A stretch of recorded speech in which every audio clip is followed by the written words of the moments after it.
Tonight, this is wonderful. Shortly after I started in January, Pam Varkony was gracious enough to host one of our series, the Inside Journalism series, and it was my first exposure to this wonderful lady. Pam comes to us as a writer, a speaker, inspired audiences from America to Australia. This is all in your program, but it just needs to be said. Her passion for improving the lives of others, her insights in life, leadership, politics, and the human condition are all over her resume. But most importantly, she is the proud recipient of the Pearl S. Buck International Women of Influence Award. So, your moderator, and you will see why by the end of the evening, and this great panel that she has selected, how wonderful this whole Inside Journalism series is. It was created to honor Brenda Knowles, and it continues to honor Brenda Knowles. It was a project that was started, and as she was part of the Observer and the Women's Club, the Ruskin Women's Club, decided to do that. So we are looking for an underwriter for this event so that we can continue it into the future. So if you know anyone who is passionate about journalism and wants to underwrite a program, have them call me. Pam?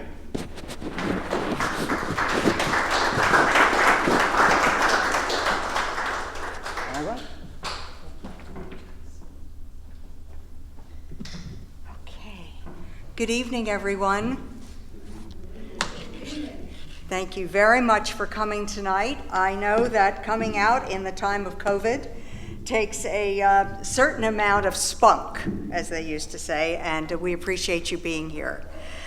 Want to thank you as our live audience, and we also want to thank you, our virtual audience. I understand that we have quite a few people logged on tonight from different parts of the country, not just Florida, so that is very encouraging. Our title tonight is, as Chris explained, this is a series called Inside Journalism, and every time we do it, it's titled Inside Journalism ... something, a subset of that. And tonight, it's Inside Journalism, Will Democracy Stand? And I know that sounds like kind of a dramatic question, but several days ago, the New York Times ran a piece headlined, and I'm slightly paraphrasing here, "Both candidates say they're fighting for America's soul. What does that mean?" And the sub-headline was, "Has this election taken on the importance of a fight for the soul of the nation?" That's a pretty serious question. So no less than Socrates, upon whose wisdom so much of our democratic principles are based, explored the connection between the individual soul and the collective republic in creating and maintaining the concept of justice as a country's founding virtue. For those of us who remember the 60s, we've likely asked that question and searched the soul of the nation before. We've seen turbulent times when the country was stridently divided.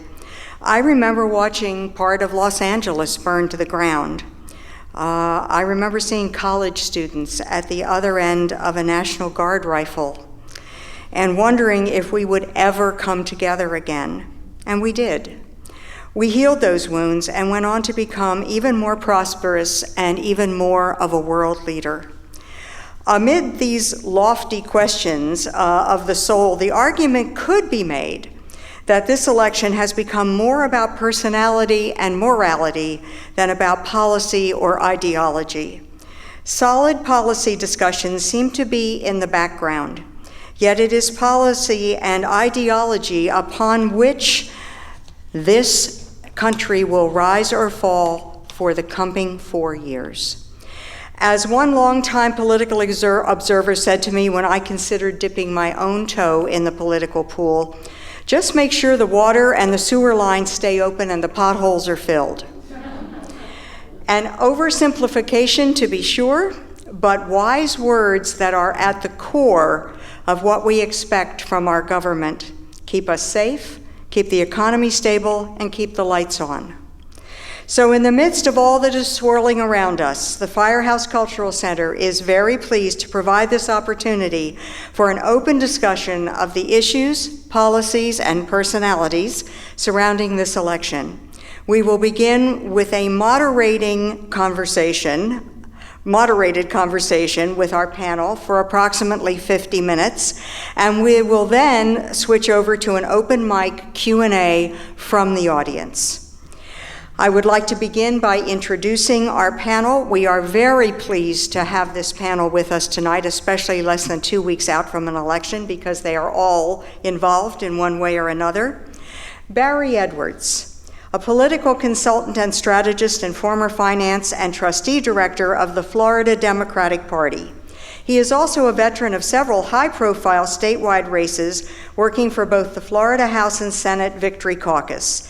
Education Commissioner Betty Castor, Congressman Dan Mica, Congresswoman Lois Frankel, and the Clinton 96 re-election campaign.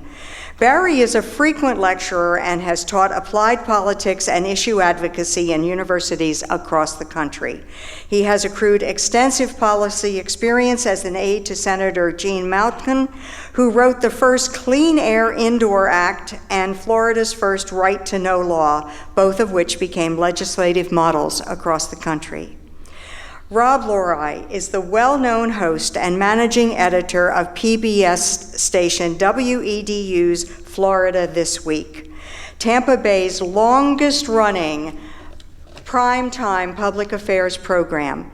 As moderator, Rob leads a diverse roundtable of journalists, academics, officials, and other political insiders for lively conversations. Under his leadership, Florida This Week has been nominated for 4 Suncoast Emmy Awards. Rob also serves as News and Public Affairs Director at Tampa Bay's member-sponsored community radio station, WMNF. Nick Hansen is the founder of Poly Solutions Consulting, which focuses on political consulting, real estate development, and corporate operations. Nick has spent the past 16 years managing political and government affairs campaigns in Florida, including mayoral races in St. Petersburg and Pensacola, county races, 20-plus state legislative campaigns, congressional races, and presidential campaigns in Florida for Rick Perry and Mitt Romney. Nick currently serves as chairman of Make It Legal Florida, a political committee pushing for Florida constitutional amendment for the adult use of cannabis. And last but far from least, usually ladies go first, but the way they were positioned tonight, April Schiff is the Hillsborough Republican State Committee woman-elect and president and co-founder of Strategic Solutions of Florida, a political consulting firm with a record of winning campaigns, developing strategy, and delivering grassroots implementation. April possesses over 30 years of business management, political consulting, association leadership, and public speaking experience with a proven ability to motivate volunteers, organize groups, and achieve results. April has been a member of the Hillsborough Republican Executive Committee since 1998, serving in many leadership roles. Please welcome our panel.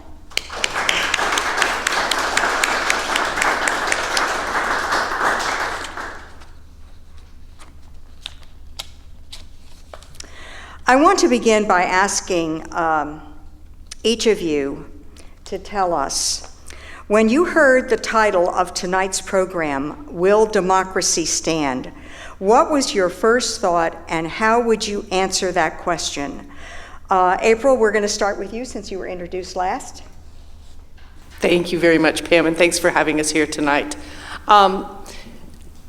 When I heard the title, the first thing I thought about was the November election that is coming before us, and what a great responsibility we all have in choosing our leaders across the board, from the national presidential election, congressional elections, Senate, and all the way down to your local elections, because it's extremely important that we do this and that we vote and make our choices, informed choices.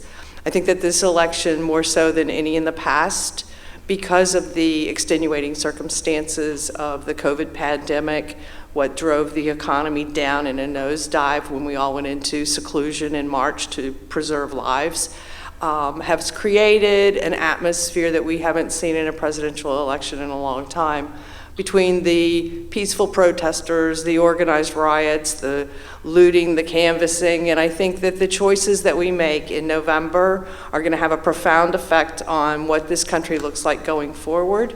I believe that it's going to be different no matter which candidate wins, but I also believe that as we move forward in the process, it's going to look very different than it does today. Thank you, April. I had several thoughts. Mine really go back 20 years, and I look at what's happened in the last 20 years in our democracy. And I think the most dangerous thing is actually intertwined with the other part of tonight, which is journalism and the Fourth Estate. I look at it and say, in the last 20 years, half of this country has chosen to delegitimize the president, whether it's Democrat or Republican. If you think about going back to the 2000 election, when we really started to say that that wasn't our president. And if you think back in time, that's not something we said as Americans. We may not have liked the choice. We may have even rioted against the choice. We may have even been very upset with the choice and had those who've left office in disgrace. You can look at Richard Nixon as a prime modern example.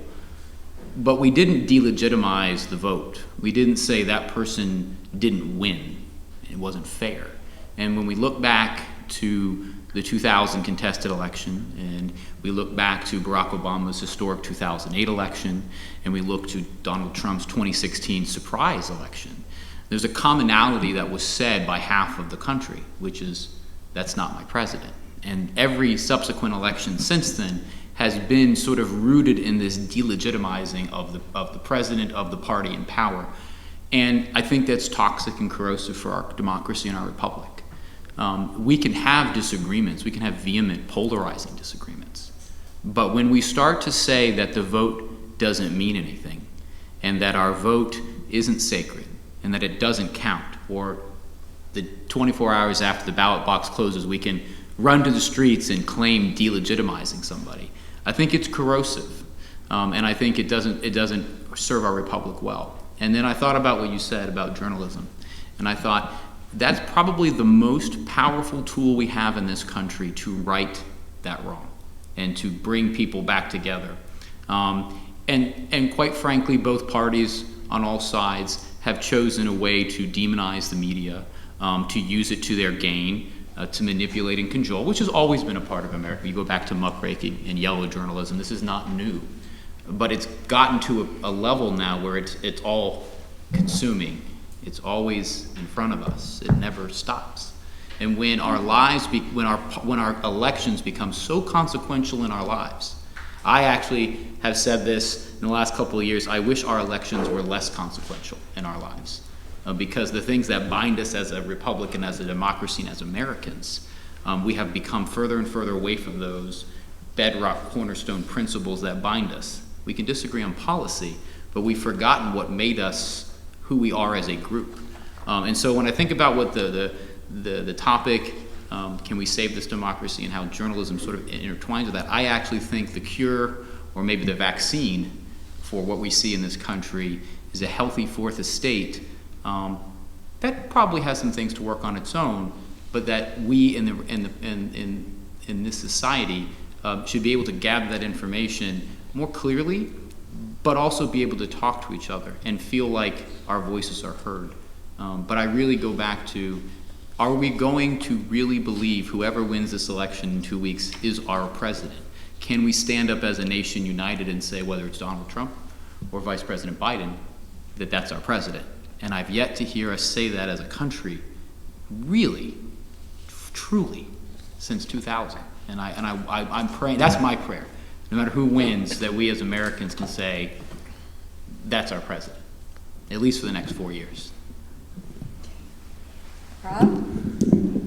Well, Pamela, thanks for inviting all of us tonight. And let me start with a story, and that is that we get hit by hurricanes all the time. Or we get close brushes with hurricanes all the time. My mom lives, and she's still alive, she lives in Pennsylvania. And President Trump is in my hometown tonight. And my mom will call me up almost like clockwork and say, Rob, how are you? Are you okay? Have you been hit by the hurricane? I said, no, Mom, we're fine. I said, why do you think we were hit by the hurricane? She says, well, every time I see a picture of Florida, I see destruction and death, and I see winds blowing and reporters being blown away by heavy tides. And I say, Mom, we're fine. Tampa's great. The hurricane hit up in the Panhandle, and everything's good. And I think part of the problem with the media is that we tend to blow things out of proportion. We want to go where the fire is. We want to go where the shooting is. We want to go where the most controversial person is. So when the question is our democracy safe? I think by and large, most people think that they're going to accept the results of the election. I truly believe that. I think that most people in the US deep down believe in our democratic republic. But there are going to be some people out there. I mean, we saw with the governor of Michigan just a few days ago. There's some people that wanted to kidnap her and put her on trial. The Wichita mayor had a similar event just in the last few days. I was at the last rally that President Trump did here in Tampa, the last full tilt rally, and there were 10,000 people there. It was at the Florida State Fairgrounds. And I was there at the beginning of the rally, and there were all these QAnon people here. This is about 2 or 3 years ago. And I was talking to QAnon people, and they said, you really got to get hip to this theory. You got to watch the videos and all that. And Jim Acosta from CNN was there. And he was trying to do a stand-up. It was about 6:30. So he's trying to talk to Wolf Blitzer or somebody up there in Atlanta or DC. And the crowd was screaming, fake news, fake news, fake news. Well, CNN ran with that story. And there were about 500 people screaming fake news. And I thought, oh, Jim Acosta's in real danger. But most of the crowd didn't join in. I think a lot of the crowd doesn't like CNN, or didn't like CNN at the time. But I think we in the media tend to take a telescope out. And my daughter lives in Los Angeles, and I said, Maria, is there a fire there near you? She said, no. This is just a few days ago. We tend to take a telescope, we look at that picture in the corner, and we say that represents the entire situation at the firehouse. Well, that doesn't represent the entire situation at the firehouse. And we in the media, and I include myself, we have to take a wider view of what's going on. Most Americans, I think, buy into the democratic process. Most Americans don't want to kidnap the governor of Michigan. And most Americans don't scream at Jim Acosta and say fake news. So I'd say we're going to be okay. But just remember, the media is a telescope, it's a microscope, and it doesn't give you that panoramic picture. Thank you, Rob. Barry? I agree with my three distinguished colleagues. I do conservative talk radio on AM 1040. And today I had Charlie Crist on. And one of the big themes that he wanted to push for was civility. And whether you like his policies, I mean, he's been a flip-flopper. He's always been civil and had a ability to have a discourse. And one of the things we talked about was we have one set of facts. There are one set of facts on the riots, on killing of George Floyd, whatever, killing of Michael Brown. But there's always two conversations about it. And so the conversations are usually parallel on the same set of facts. And the media, a lot of the reasons why we think there's problems with democracy is the media. I looked at the Tampa Bay Times. I used to be on the board of Pointer. And it said House candidate bails on House District 62, I think. Jamie Grant they were talking about. Will this cost the Republican seat? Well, the word bail is a pejorative word. It's a divisive word. And when I look back in the papers 10, 20 years ago online, they didn't use words like that on straight news stories. So a lot of the reasons why we think there's a problem in democracy is because of the words and the conversation that we're having. And with the 24/7 news cycle, there's a rush to judgment. George Floyd was murdered. His people should go to jail. I think the police on that, the facts are pretty clear. Michael Brown, not so much. I mean, the Attorney General did 2 full forensic audits of how he was killed, and they came out that he was not running with his hands down or up. He was running with his hands down. He had shot himself. He had accosted an Asian person. And the facts, when you read all the police reports and the forensics, which the Justice Department spent hundreds of thousands of dollars hoping to find something, exonerated the police officer. And yet, when MSNBC was there with Chris Hayes saying that they were mostly peaceful, his cameraman had to leave because they were being pelted with rocks by these mostly peaceful protesters. So the media wants to, so they're like talking about the telescope, thought they were mostly peaceful. They weren't mostly peaceful. I was downtown in St. Petersburg, and I came off the interstate, and there was a riot, and they were shooting guns. And I called the police, and the police moved. The police chief had the people over at the city hall, or the police station rather, and he moved them right over 2 blocks away, and they got it settled. So just how we use our word choices, as like Rob, convey a different image. Mostly peaceful. Well, when somebody throws a rock at your head, it's not peaceful. And I grew up in the 60s. I was a kid. My brother's a political scientist, so I studied a lot of that era. My parents were very active in politics. This is not the 60s. Every Saturday, I go walk for at least 40 to 50 houses and knock on people of different parties. And people are overwhelmingly satisfied. It's on both extremes. It's the far right and the far left that think that there's anarchy in America. There's not. There simply isn't. The number of blacks killed by police officers is at an all-time low. It's like 80%, 85% lower than in 1965. And if you do it per capita, you cut it in half again. But that's not what you find out. There's like 200 blacks were shot by officers. 80% of those were justified killings. The other 20%, maybe, or 20 or 30 were not. But we hear about them all the time. And now if you're one of those 30, that's really bad. And we shouldn't have any. But we ought to put things in context. We're a country with 330 million Americans. And our police brutality at its worst day is better than any country anywhere else in the world. And we don't hear that. We don't hear in England, in France. In France, they still have Muslim ghettos. In France, they have a cultural ministry. So in Sweden, they started to pay people to go back to Syria. All these meccas of the left, I don't point to you, I just was pointing back to you. So America is still the shining city, but we do have one set of facts, 2 conversations, and we need to get back to that. One of the reasons why is when I grew up, we had CBS, and we had NBC, ABC, and PBS. And they all really forced themselves. I think Walter Cronkite was probably more liberal. Tom Brokaw was more conservative. But they did straight news, and they didn't use word choices that were divisive. Barry, while you're on a roll, I want to switch you over, if I can, to polling, because we have a lot of things I want to cover tonight. Okay.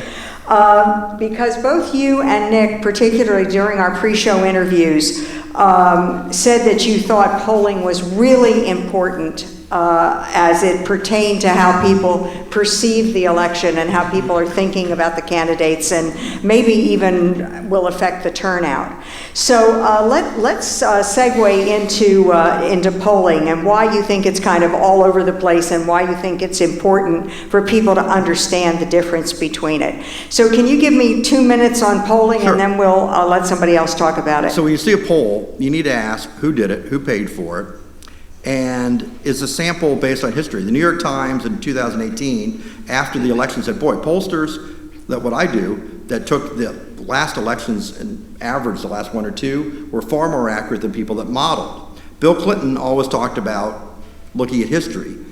Robbie Mook, who ran Hillary's campaign, came up with all these kooky models that weren't true, and that's why Hillary lost. And polling's important because Andrew Gillum, for instance, when he ran for the nominee, the polls showed him in 3rd or 4th place, and so nobody ever scrutinized his record. Well, then he got the nomination, and all of a sudden we found out that there was all these trips and investigations. Barry, you want to qualify for who he is, just in case for anybody in the audience who doesn't know. Andrew Gillum was the mayor of Tallahassee who ran for the Democratic nomination and was the Democratic nominee 2 years ago in Florida. Well, since then, there's been 28 subpoenas served by the FBI that name him as the target of the investigation. But nobody talked about that because they thought that he wasn't going to be the nominee. Plus, he was in a group that we don't like, a minority group. And if you're a woman or an African American or Hispanic, and you're a first one of, the media typically doesn't like to bring out the dirty laundry unless they have to. But because they didn't, he got in, turned out to be a flawed candidate. So if you're a Democrat, you ought to blame the newspapers looking at the polling because they didn't scrutinize him enough, because a lot of people think that if Gwen Graham had been the nominee, she would have won. So polling can trigger you not to scrutinize, but it also gives you the assumption that somebody's going to roll in. And if somebody thinks that there's a winner, and Nick will tell you in this business, that most people in politics give to the person they think are going to win.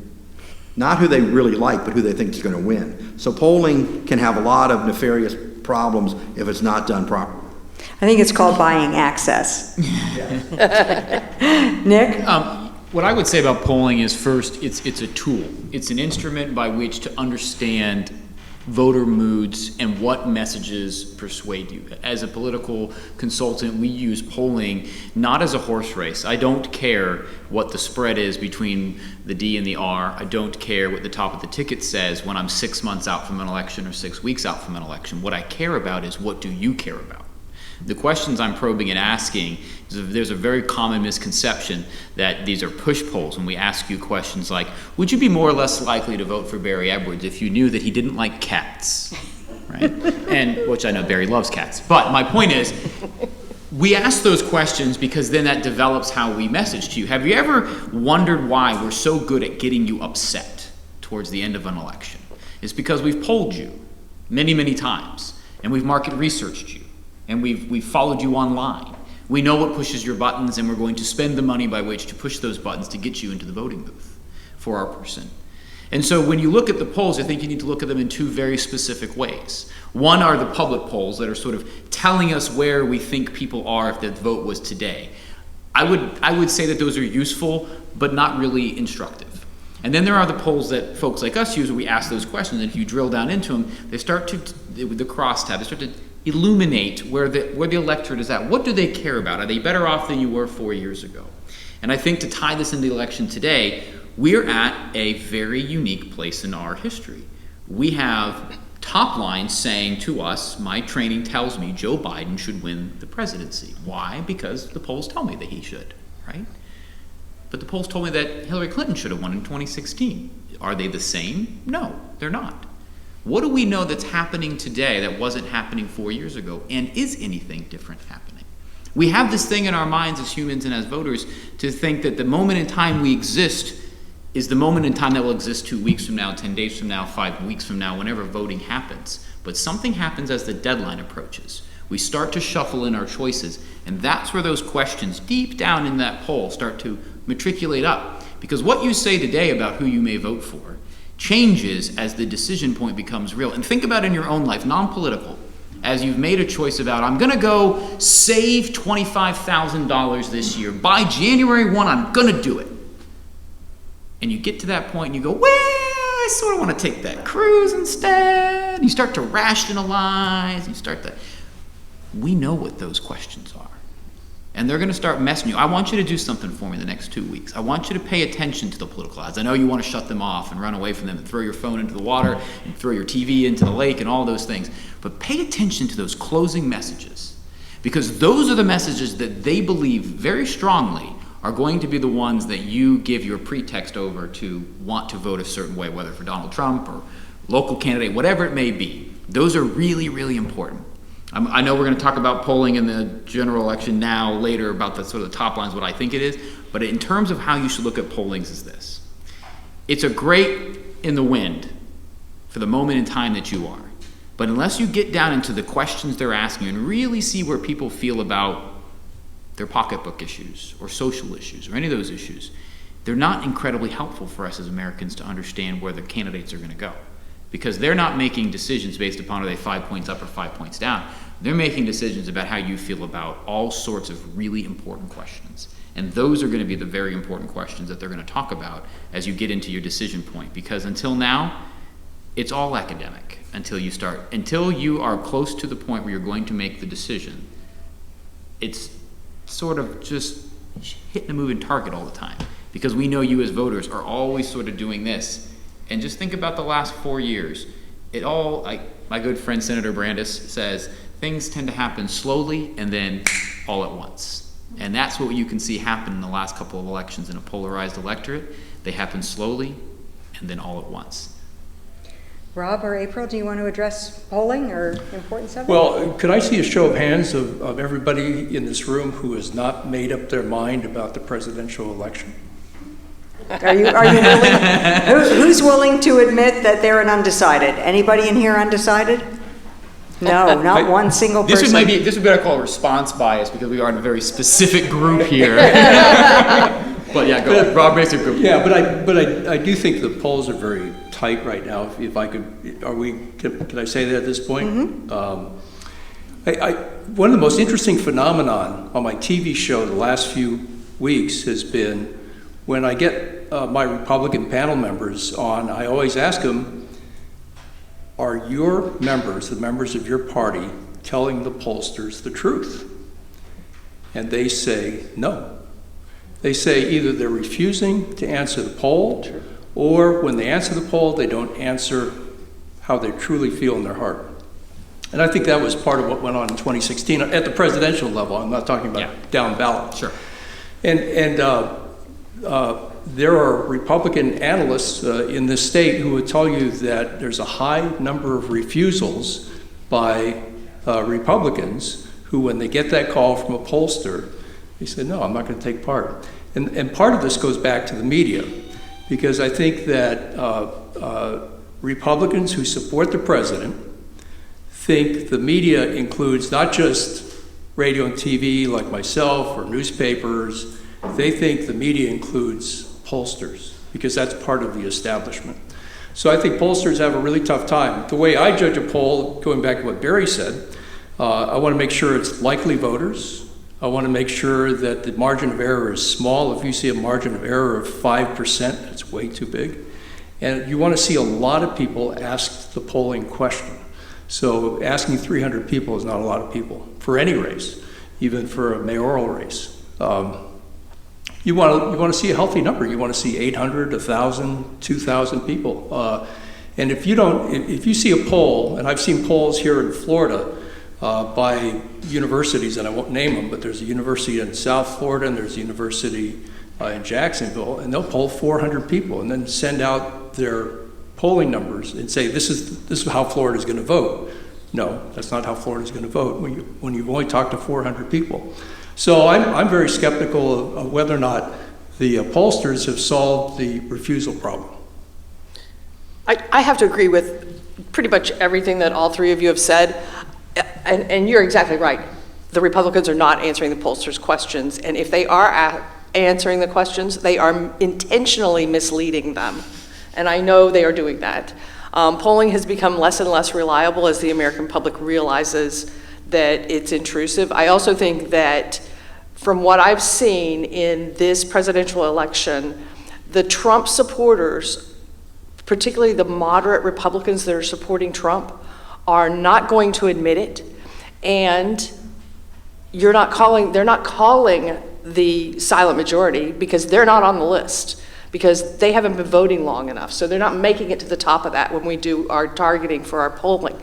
So I've never seen before so many Republicans that refuse to wear a t-shirt, put a bumper sticker on their car, put a yard sign in their yard, or admit that they're supporting President Trump because of the retaliation. I know people have had their cars keyed, rude comments are made, things of that nature, and to avoid all of that, they just don't do it. So I think that's why we don't see a lot of the public support that we may have seen for the George W. Bushes and those types of people in the past. And it's troubling, but I believe the polls are very misleading. I can tell you, if I wanted to do it, I can get you any answer you want out of a poll. And it's all by who I call, how I call them, when I call them, and what questions I ask them. And I can get the answer that you might want to have, and that's not accurate, and that's why you have organizations that are coming back with things that they're just not accurate. So I think the polls are not very telling at this point. Can I give you 30 seconds? There's a good example. I'll be real quick. So Alan Cohn and Scott Franklin are running, and the Cohn campaign released a poll. And they said he was leading. Well, I finally got a copy of it. In the head-to-head, where you say, will you vote for Democrat Alan Cohn or Republican Scott Franklin, it was 49-42. They had released it was 48-47 because after that they asked 10 questions. If you knew that Scott Franklin beat his wife every day, 5 ways, and if you knew that Alan Cohn was the resurrection of Christ, would you vote for, then who would you vote for? And that brought it up. But that presupposes that the opponent's not going to do anything. And so those bio polls, I think, are kind of useless at this point. What Barry's referring to is message testing, which is what we do, which we sort of referred to, and we do that. We ask it at the top of it, and then we see what works. Right. What drives that voter to change their preference by the end of the survey. And people will go, oh, I got push poll because they said so many bad things about my guy, Scott Franklin. And we'll say, no, we wanted to see what was going to work, good and bad. And that's exactly what happens. I would be very weary of public polls for all the reasons April said. And because people have gotten smarter. I use this example, if I wouldn't mind. Can I use my M&M example? My M&M example is, if you're going to believe that the polls are incorrect, to April's point and premise, is this. Imagine, if you will, you had 100 M&Ms in a bowl. 90 are brown and 10 are green. And the 90 that are brown, they're all Republicans. They all represent a Republican. And the 90 brown M&Ms are Trump supporters. Whether they're on fire for Trump or they're just going to vote for him because that's what they do. And the 10 that are green are Republicans who are not going to vote for Donald Trump. And I'm a pollster, and that's my available Republicans I can pull from to ask. I don't have a set number. But before I start picking the M&Ms out to see what the ratios are, it should be 90% to 10%, right? That should be what I should get. I remove 30 brown M&Ms out of the bowl. I don't throw them away. I don't say they're not going to vote. I just say we're going to put them outside the bowl. They're not there for you to choose. What percentage does that 10 green M&Ms represent now? It was 10%. But now, what does it represent? Right? It's 30% more. So how does that compute? Well, when you do a randomized sample, people say, well, it's not a big deal. Trump must be losing by 10 points. Maybe he's only losing by 5. Wrong. When you change the base level of your turnout model by just that little bit, it doesn't seem like a lot. It can change double digits to the top line like that, which is why it's so difficult to get the right number, to ask the right questions. And I would proffer that there might be a silent majority for Biden.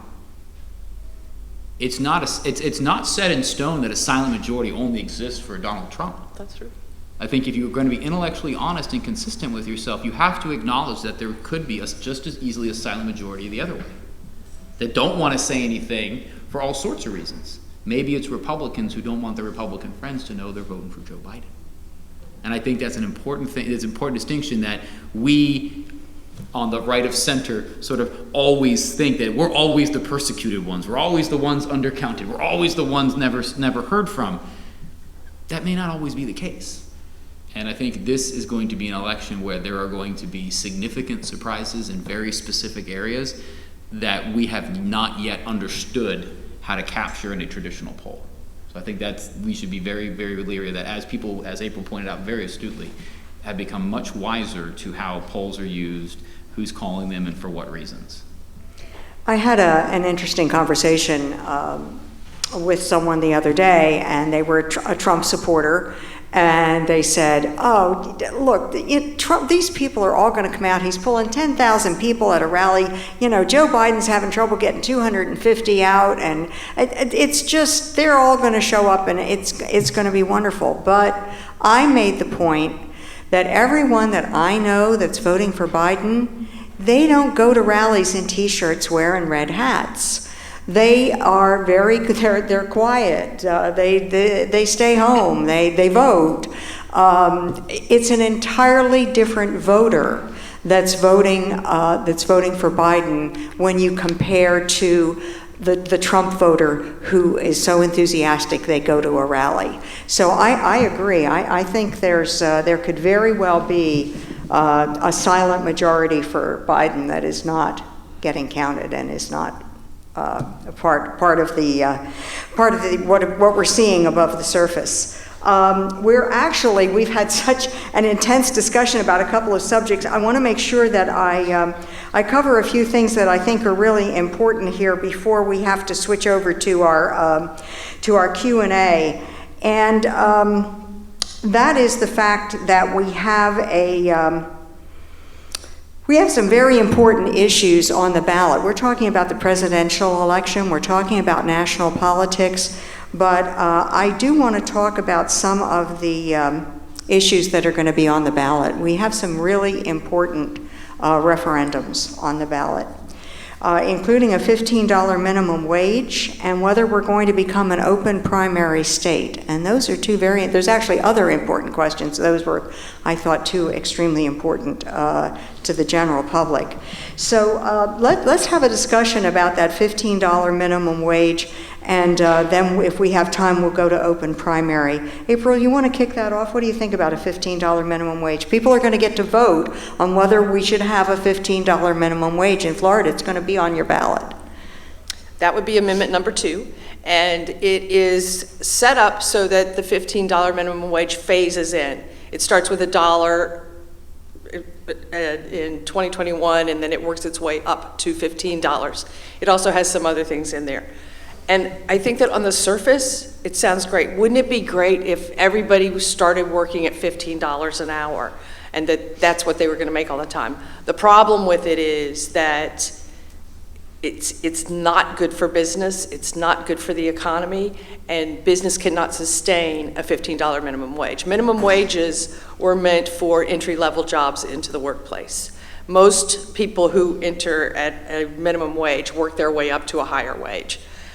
If you look at your local restaurants, your local dress shop, where you buy your shoes, any number of businesses that you visit on a regular basis, the bakery, the this, the that, they cannot survive on a $15 minimum wage, and they will shut down. It will be a disaster for our economy, particularly in light of what has just happened with the pandemic and what it has done to our economy. It's coming back. It's going to slowly come back, but every day we're seeing more and more businesses that are closing because the income that they're getting from what used to be crowds is no longer sustaining what they need to pay their employees and to pay their rent and for their goods and services. So the $15 minimum wage at the end of the day is not, in my opinion, a very good thing at all, and it could be very damaging to our state's economy.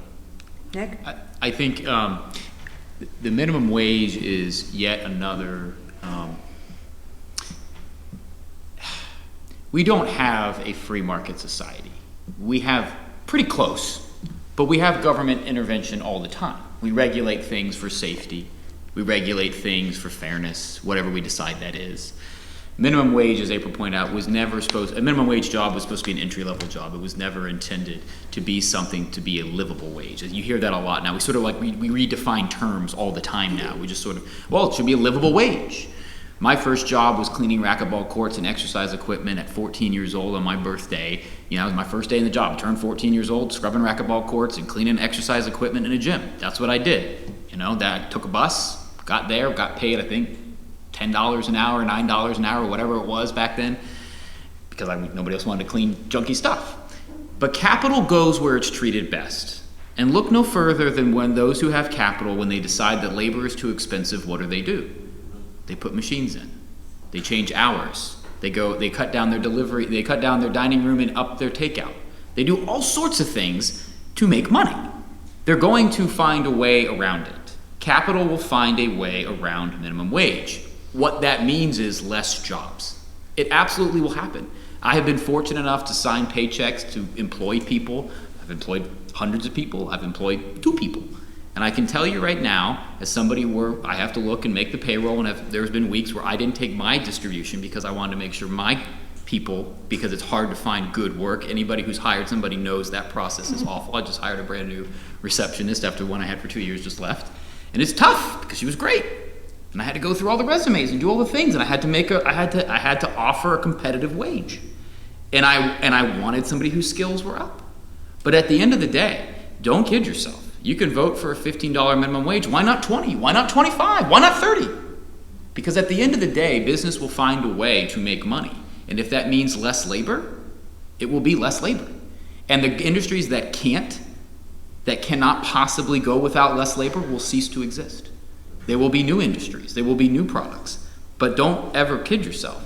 You cannot legislate your way to a livable wage. There is only one way to it, in my opinion, is that you start off at an entry level and you work yourself up. And if you take the entry-level job, that's where you want to be. It's a failing on our part to not coach up our people, to not look for ways for folks to get out of the entry level.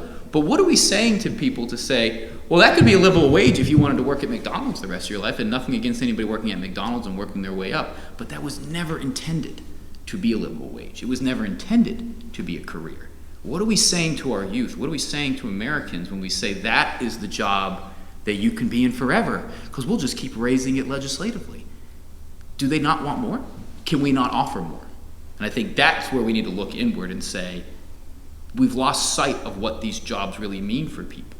They should be a source of pride to build upon to go to the next level, not something they should be stuck in by which to protest to give themselves raises. Because that, I think, is just a completely backwards motivation and stimulation for growth and for a well society where people value their work and their labor. Rob? Wow. Wow. So, does anybody here know who Mark Wilson is? Who's I think he's the vice president of the Florida Chamber of Commerce. He's still a Florida Chamber, right? Yeah. I interviewed Mark Wilson about this topic about 10 years ago, because 10 years ago on the ballot here in Florida, we asked Florida voters whether or not they wanted to raise the minimum wage. And Florida voters overwhelmingly passed that minimum wage raise 10 years ago. Mark Wilson said everything that Nick just said here, that we would lose jobs. We didn't lose jobs. Our minimum wage is higher than the national average or national minimum wage. We didn't lose jobs. We didn't see kids going unemployed. I hear this argument over and over again. And let me give you some background. I think Donald Trump won because the Democrats lost the working class. And let me tell you how bad it is here in Florida. You all know that radical organization, the United Way? Really left-wing organization. Can't trust them, bunch of Marxists. Well, every 2 years they put out a study. It's called the Alice Study. And it counts the number of working poor in Florida. And it counts the number of working poor here in Hillsborough County. And I just happen to bring part of the study here, and I'm not going to read the whole thing. But we have 7.8 million households here in Florida. 7.8 million. Do you know what percentage of those households can't pay for an emergency of $400 or more at the end of the month? What percent? Does anybody have a guess? 50? No, but 30%. And that number's gone up every year, including under the first 2 years of the Trump administration. It's so bad, actually it's 33%. It's so bad that in Hillsborough County, 29% of the people don't make enough to get through a household emergency. In Pasco County, it's 35%. In Pinellas County, it's 33%. Hardee County, it's 41%. In Manatee County, it's 32%. Sarasota, 30%. Polk County, 33%. Do you know what percent of kids in public schools qualify for subsidized breakfast and lunch? 62%. It's close to 62% in Hillsborough. Most counties, it's around 50 or 55% in this area. And the Alice study looks at people that work for a living. The poverty rate is an additional 10% above that. So you've got 33% who are working poor here in Florida, and you've got 10% in poverty. You're almost up to half of the population makes so little money they can't get by here in Florida. And what the radical group, the United Way, found was that if you have a 4-person family, 2 kids, 2 parents, and you want to just break even at the end of the month, those 2 parents would need to earn $17.38 an hour in order to pay for the 2 kids, the car, the house, the child care, the food, the electricity. So if we take 6 years to raise the minimum wage to $15 an hour, we're still, 6 years from now, we're still going to be behind. And we're still going to have an enormous amount of working poor and people in poverty living here in Florida. Barry, you're on. So I kind of split the difference between the two. Ideologically, philosophically, I'm for raising the minimum wage.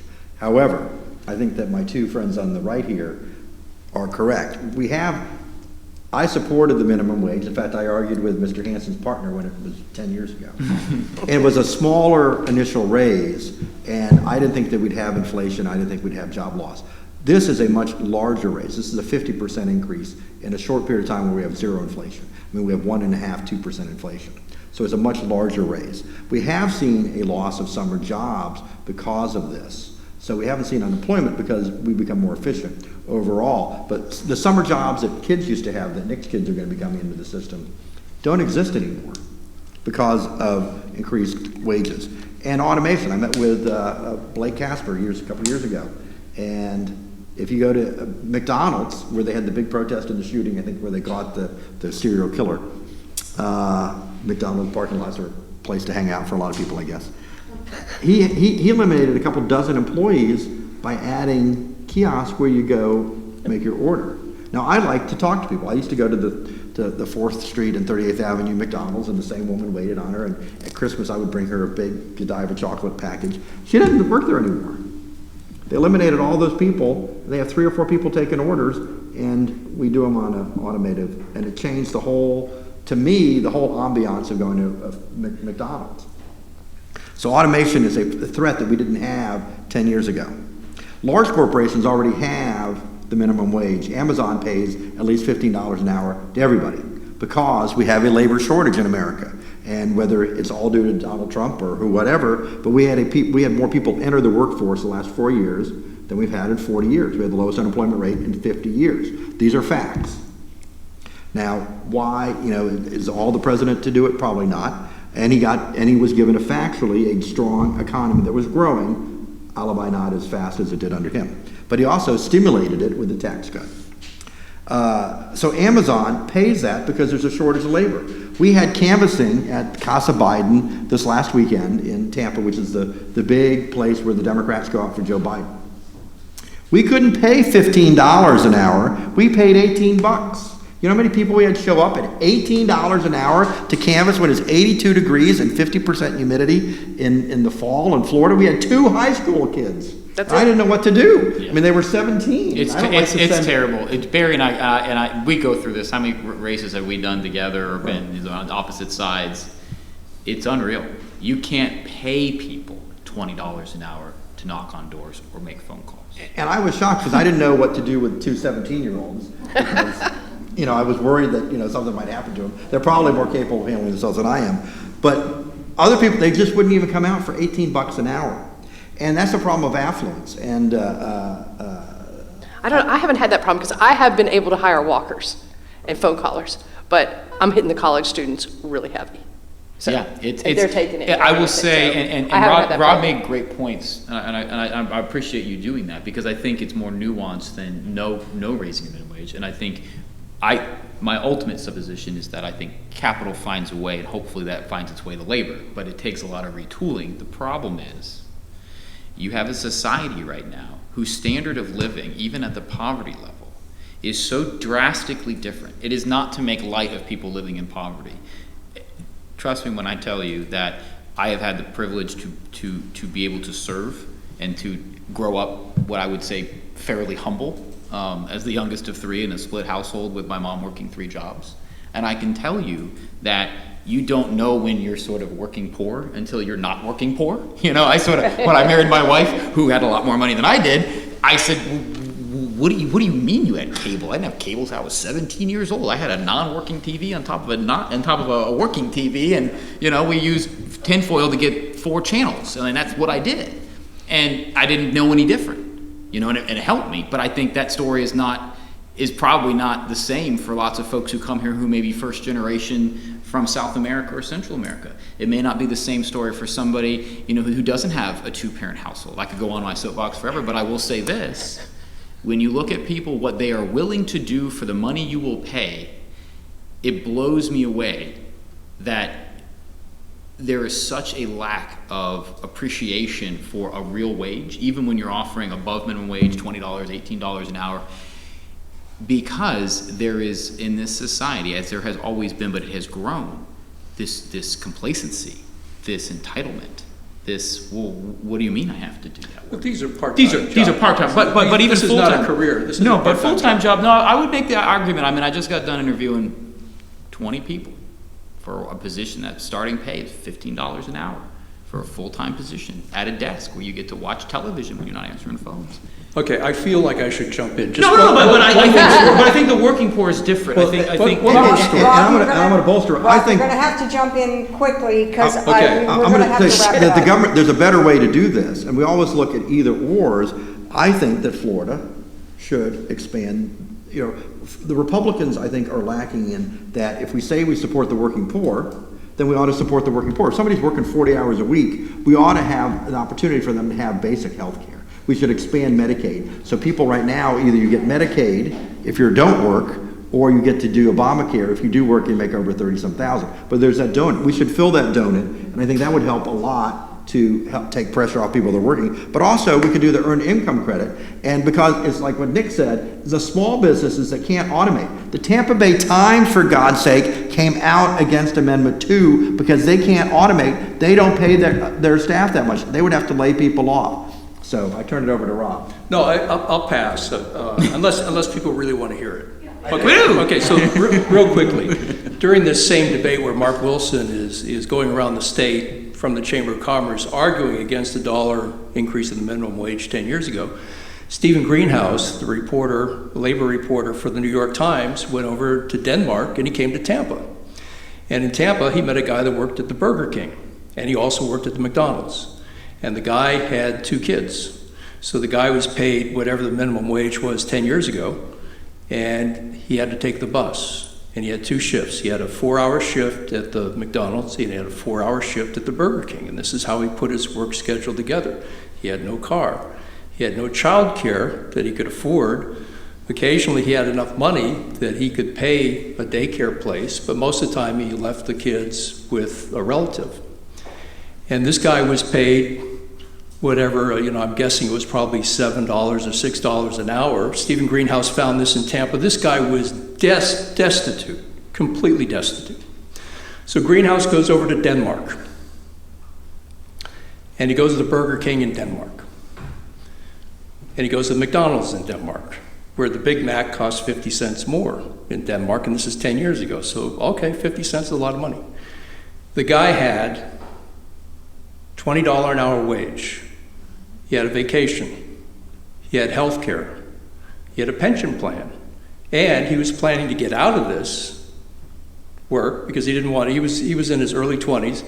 He's planning not to work at the McDonald's and the Burger King forever, but he was using this as a stepping stone. And in this case, society didn't have its thumb down on this guy because this guy was on his way to better things because he had a social safety net in Denmark. It's something that we don't have here. And we wonder why. Anybody volunteer for guarding ad litem here? We wonder why there's so many abused kids in Hillsborough County. Go down to the courthouse sometime and watch some of these cases of abused kids in broken families where the parents have to work 2 jobs, they're never there. We have a whole host of problems in our country that we don't deal with and other countries don't have. It's because we're not farsighted enough to say the problems begin with poverty. Most problems in our country begin with poverty. The guy that's breaking into your house at night, the guy that's robbing the bank and all that, it's poverty. And we never have a discussion about how to solve that problem. And we got to, otherwise we're never going to get better. I want to, we are over our time limit, but I just think the next issue is so important. I really just basically want to survey the 4 panel, not ask for a lot of statements, just kind of a sentence or 2 about how you feel about it, about Florida becoming an open primary state where anyone, no matter what party you're registered to, could vote in the primary election. Right now we're a closed primary state. You can, if you're a Republican, you vote in the Republican primary. You're a Democrat, you vote in the Democrat primary. If you're an independent, or undeclared, you can't vote. So there is an amendment to change that on this upcoming ballot, and it would be an open primary. You could vote in any party, no matter how you are registered. April? The open primary, the amendment is bad for Florida. You can now vote any way you want in a primary. You just go change your registration. If you want to participate in the Democratic primary, go change it to a Democrat. If you want to participate in the Republican primary, go change it to a Republican. You could change it back the day after to whatever you want it to be. The people that are registered with no party affiliation still have the ability to vote on the nonpartisan races, the judges, a lot of city councils, school boards, things of that nature. And it's different in every county in the state. Some of them can also vote for constitutional officers because those are not partisan races. This will change the face of our state as we know it. You will see, if this happens and it passes, you will see races across the board where no matter who's in the primary, 4 Democrats, 4 Republicans, top 2 voters come out of there and go to the general election. Could be 2 Republicans, it could be 2 Democrats.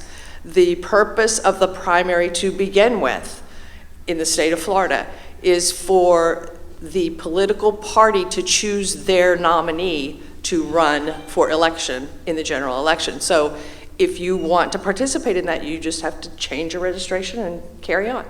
Okay. Nick?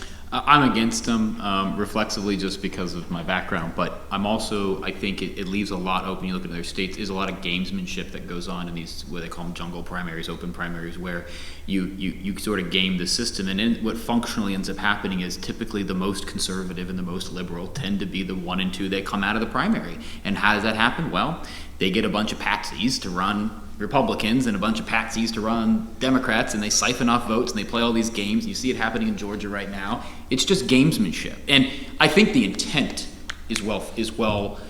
I think the intent is good. I think the idea there is to get people who are, I don't want to say moderate, but sort of have a broad spectrum of beliefs, and I think that is laudable. And I would seek other ways to get there. Heck, get rid of primaries altogether. You just have a general election. Just run.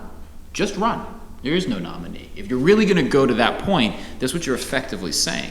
So I don't support it. I don't think it's good. I think functionally it will end up having the same, within 90%, the same outcomes you probably would have had. Obviously, there's some, obviously different, but what ends up happening is you get a bunch of current political consultants who will get a bunch of people to file with a bunch of names. You'll have a primary that'll have 15 people's names on it, and you're going to end up still voting for the person who probably had the most money with the most sort of geographical base, who is the most partisan. That's just what's functionally will happen 9 times out of 10. Rob? I agree with both of you. I think you're right on. What's weird to me, and are there lawyers in this room? The Florida Supreme Court says that there can only be, in a constitutional amendment, 1 issue. You can only address 1 issue. What they're doing with this amendment is they're creating 2 issues. One is a good one is a bad one. The first issue is let everybody vote in the primaries. If you choose to be a Republican for that election, you can vote in the Republican primary and help choose the standard bearer of the party. But in addition to allowing that, this amendment allows what April just said, and that is the top 2 vote getters. So in California, what you have is the top 2 vote getters oftentimes are 2 Democrats. So if you're a Republican out in California, you're all angry because you don't have a choice. You've got a choice between a moderate Democrat and a super liberal Democrat. And I don't know for the life of me how the Florida Supreme Court, which says you can only address 1 issue in an amendment, allowed these 2 issues to be on the same amendment. That happens on amendments all the time. And I don't know how they get past the test, but consistently, look at the amendment that passed in Hillsborough County for the increase in the tax, for the transportation tax. It's right now pending for that very reason, because it was unconstitutional what they did in the amendment. Yeah. Allegedly. We'll see how that outcome is. And they've been collecting the tax since it passed. As somebody who's waiting for their amendment to be approved by the Florida Supreme Court right now that had oral arguments back in May, I wholeheartedly endorse that. I don't understand what the Supreme Court does half the time, but yeah, single subject is incredibly important when you're talking about amendments. And Rob, you're right to point that out, that it functionally changes 2 standards. And I will tell you, as somebody who's written a constitutional amendment and hopefully will be on the ballot in 2022, at the end of the day, it is already set up to be a high standard by which to get there. And so when you are changing multiple things, I think voters should have reasonable access to their Constitution, but I believe the Constitution is a document, whether the state level. Barry, I'll you be quick. get the final word. So the whole concept of the jungle primary was to try to solve a problem we have in Florida where we become more partisan. The Republicans in the legislature are more conservative than they were 10 and 20 years ago. The Democrats are far more liberal than they were 20 years ago. We used to have a runoff. So in California, they have the jungle primary, and it didn't result. Sean Shaw's group is saying that it's going to get rid of blacks. There's no mathematical evidence for that when you actually look at the long term. He uses Andrew Gillum, which is a one-off, and that's because the Republicans thought that Adam Putnam was going to be the nominee, so nobody ran until Ron DeSantis got in. The Democrats had a competitive primary, and so, but if you look at California, what it did do is there were 17, I had Kevin McCarthy on my show, the minority leader in the House a couple months ago. They had 17 congressmen before jungle primaries in Florida and California. Now they have 8. So it wiped out the Republican Party. It didn't do anything with racial mix-up, matchups, or things like that. But we used to have the runoff. In Florida, our great leaders that we look back at, Reuben Askew came in second in his primary. Lawton Childs came in second in his primary. Bob Graham came in second in his primary. And then they went on to win because they were able to forge a larger coalition, and it brought people toward the middle. That's the intent. But we got rid of runoffs in Florida because we wanted to do something to make voting more convenient. So that's why you have to think about intents.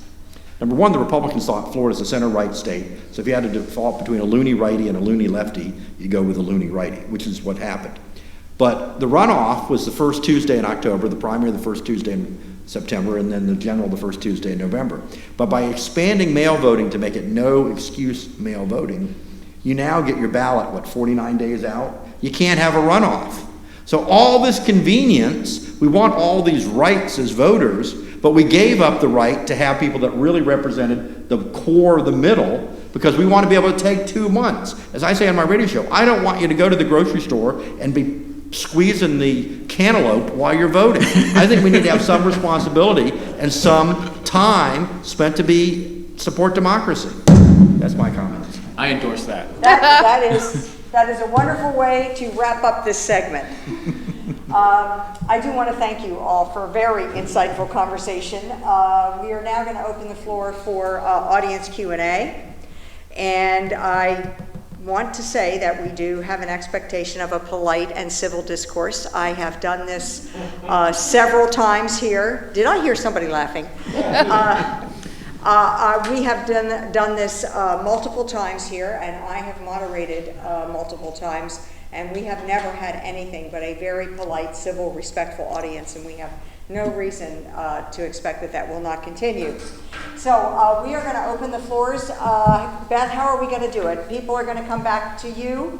If you want to ask a question of the panel, please get up and go back to Beth in the back of the room, who will have the microphone in her hand so the panel can hear you. Who wants to ask a question of the panel? Oh, it's going to be an early evening tonight. We answered everything. I mean, we solved the world's problems in less than 49 minutes. I feel pretty good about myself today. This is such a great panel. You must have a question. Hey, listen.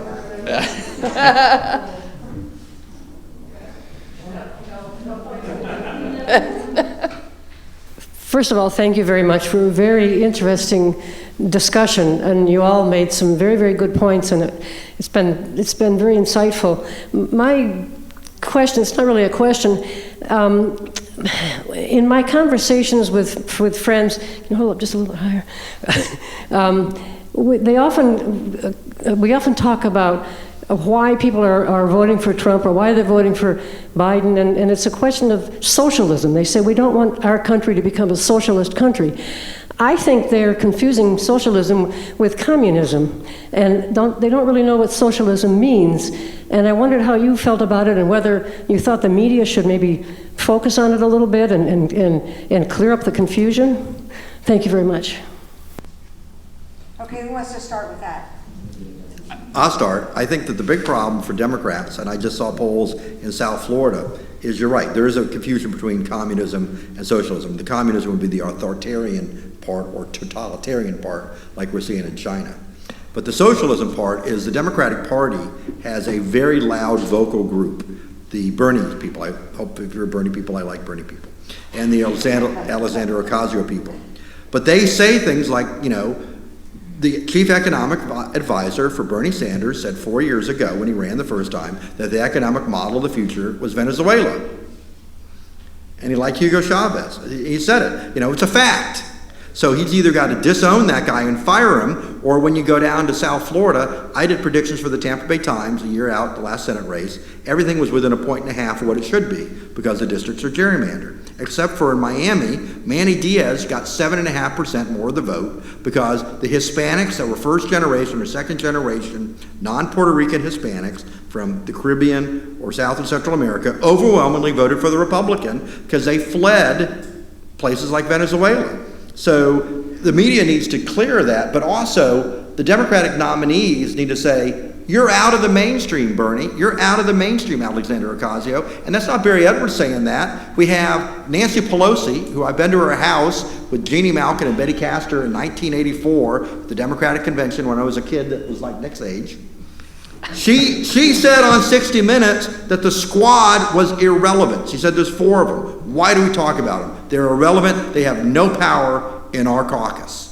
So the Democratic leadership needs to say, we repudiate that. And it's not the media's responsibility. It's Democrats need to say, Bernie, you're out of the mainstream. You're not even a Democrat. And Tom Perez and the chairman before should have said, either you're a Democrat or you're not. Why we let a Democratic socialist run for the Democratic nominee is in the long term going to be very destructive to the Democratic Party. And there you have it. Yeah, I think the socialism and all of that is a manifestation of what Rob sort of hit on when he talked about the working class. I think what you're really seeing here is a realignment in our politics. I think you're seeing a realignment of there is the have and the have-nots. And this has been going on since man began, okay? And we are seeing it manifest now. We are no longer moored to these sort of esoteric policy discussions about tax brackets and foreign policy. That's not what animates American people right now. It's not. You have on the left manifesting through Antifa, through socialism, through Bernie Sanders. You're seeing a rise of people who feel that they are not part of Nancy Pelosi's establishment, that they are not part of the caucus, that they are not part of the decision makers, that they do not have a seat at the table. But what's interesting is you are starting to see that coalesce on the right as well. You are starting to see people that are quote unquote working class. Donald Trump is the worst avatar for a working class person, but he absolutely speaks their language. When I say he's the worst avatar, not because I don't like Donald Trump or don't think he's a good president, it's because he's a billionaire from New York who crashed in the 80s and got bailed out by the banks and came back and was a reality TV star who's had 3 wives and all this sort of stuff. He is the antithesis of what somebody from that strata would feel is their champion.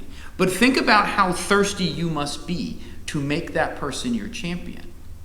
And think about it on the left as well, with Bernie Sanders as your champion. So what are we really saying here? If you take a step back and strip off the D's and the R's, and you really look at who is yelling right now, we say it's the extremes, but what part of the extremes? It's people who are feeling like they do not have a voice. And for the first time in American politics, well, not the first time in a long time, you're seeing it happen on both sides. And they are manifesting in very specific ways. And I would say the danger is if we continue to ignore them, if we continue to believe we can put a lid on it, if we continue to believe that we can legislate out of it or that our betters can make our decisions for us, whether it be in the media or fossilized sort of folks who've been in Senate for 45 years or 90 years, or if you watch the Amy Coney Barrett, you would see these people should have long since left these seats. But they are controlling the axis of power and those levers. And there will be a revolt, and we have seen it. It failed with Bernie, but it got pretty darn close. It didn't fail with Trump in 2016. And I would wager that if Bernie Sanders had come out of that primary in 2016, I'm not sure you wouldn't have seen Bernie Sanders as president. And I'm going to tell you why. If you go look at the crosstabs of the voters who switched and went to Trump at the end, they were very specific about why they did. Because they felt that that guy was going to go into that lever, those halls of power, throw the tables over, mess it all. They knew what they got with Hillary was more of the same.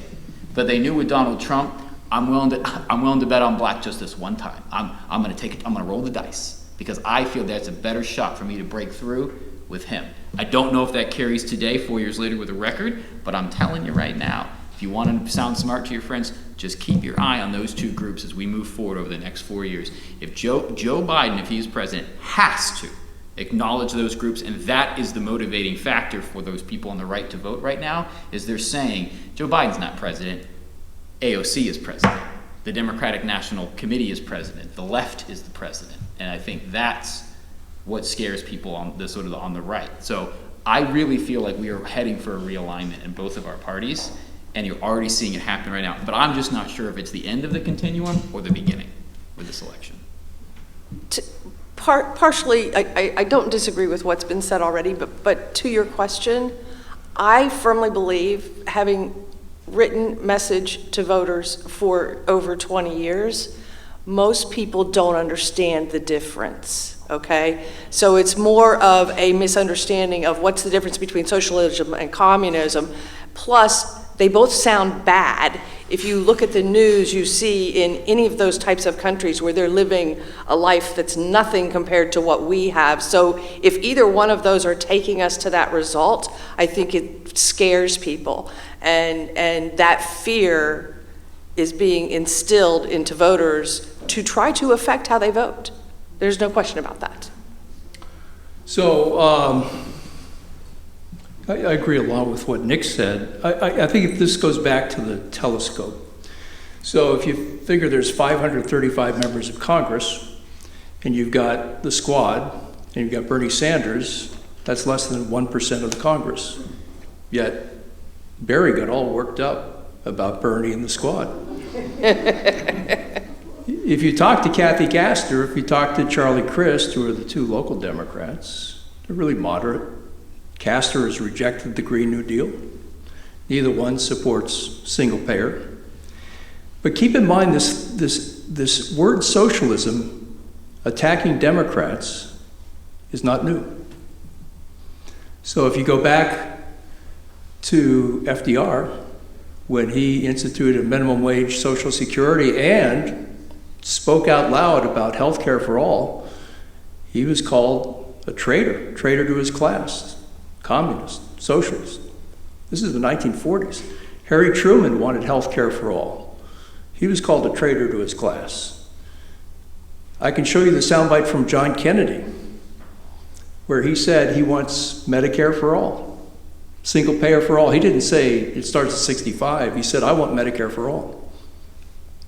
In that election, well, what would have been the election, I'm sure he would have been attacked. He said this in 62. I'm sure in the 64 election, he would have been called a communist or a socialist. So Democrats have been called communists and socialists going back to the days of FDR. I think where the confusion comes in, and I think the people that try to spin the message, and I think there's a lot of message spinners out there, is they say, oh, Bernie Sanders, he wants Venezuela, or Bernie Sanders, he wants Cuba, where you've got a repressive government, you've got state control of all industries, you've got people making very little money, you might have an okay education system, but nobody in this country wants to live that way. What Bernie is saying is that he wants Sweden, he wants Denmark, he wants Norway, he wants Finland. That's what Bernie's saying. But he gets mischaracterized, and Barry got all aflutter. I don't think he does get mischaracterized. No, he doesn't, if you ask Bernie Sanders, he doesn't want to see a repressive government. He wants to see a social safety net. He wants to have control of state industries, he said. Yeah, but, keep in mind, I mean, you're looking through the telescope. You've got three people. If let's say that the Democrats tried to get single payer, which was a goal of JFK. It was a goal of Harry Truman's. Richard Nixon wanted universal health coverage paid for by the employer. Well, I'm saying single payer. You would have to get 51 votes in the Senate.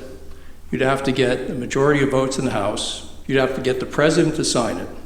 There's no way that the squad of 4 people and Bernie Sanders in the U.S. Senate is going to bring you anything near socialism anytime soon, unless there's a grassroots movement to elect to replace Kathy Castor with somebody who's more on the left, to replace Charlie Crist with somebody who's more on the left, to replace Vern Buchanan with somebody who's more on the left. You're not going to do this. So I think there's a lot of scare words going on out there, but I think you got to put the telescope down and look at the big picture.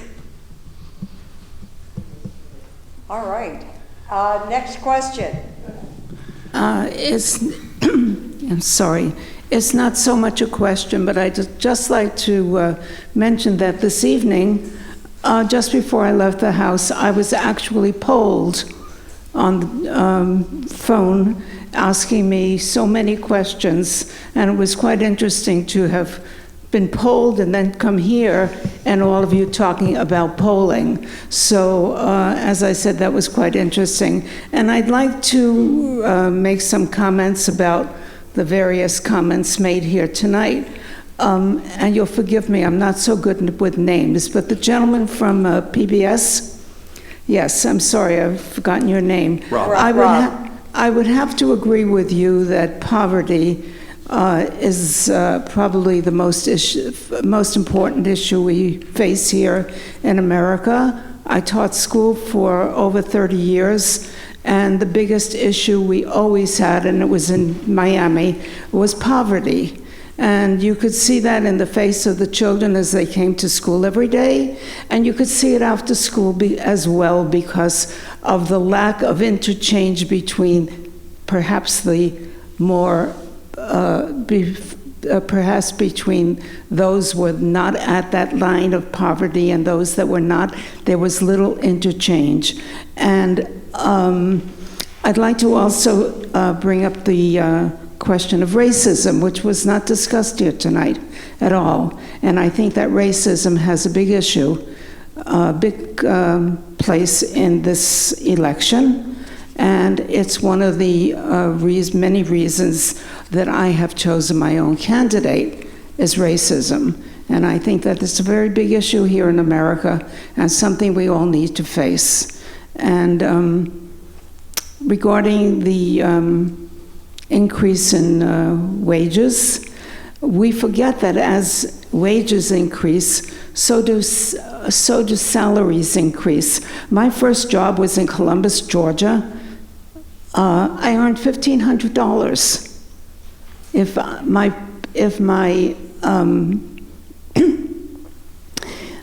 my ending salary was $1,500, I would be below the poverty line. So I think you need to think about the fact that prices increase as salaries increase, and one kind of really offsets the other.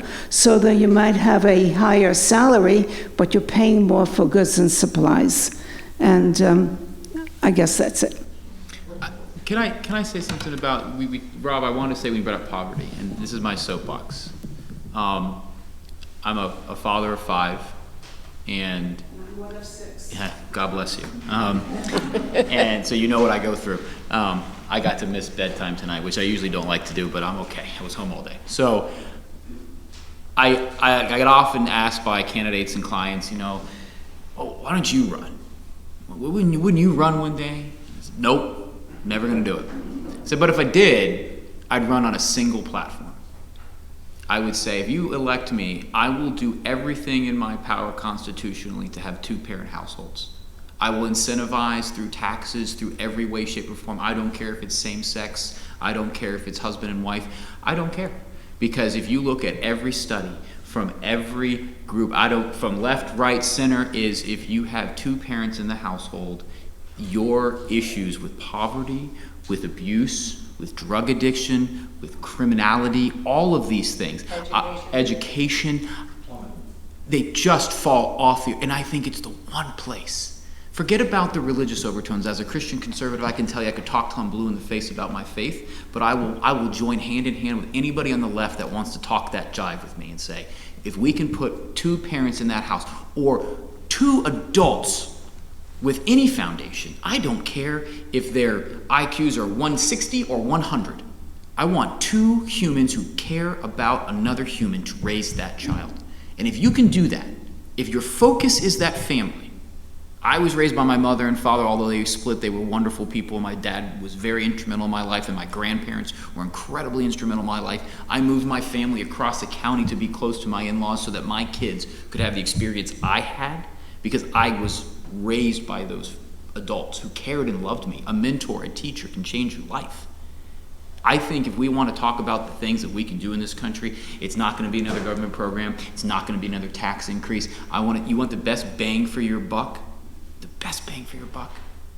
Make wise choices with how you plan your family. Stay together. Incentivize people to stay as a family for as long as you can. Forever. You will see the changes in this society. And it's not a Pollyanna back to Newt Rockne and all this. The good old days in the 50s. But think about it. I'm not asking people to go back to being bigots or racists. I'm not asking you to go back and forget all the lessons we've learned. What I'm asking you to do is go, what works? And I can tell you, at bedtime every night, my wife right now is praying that I got home in time.